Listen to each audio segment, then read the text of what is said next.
Toyuqlar nə boyda olur? Buna bax. Bir toyuğa 400 qramı şapbulladır buradan bu tərəfə.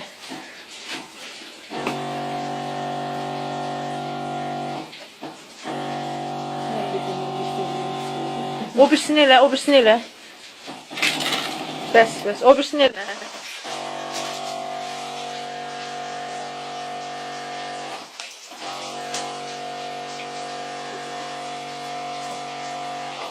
Buduna da vur, baxın, bud nətər şişir. Əlini çək.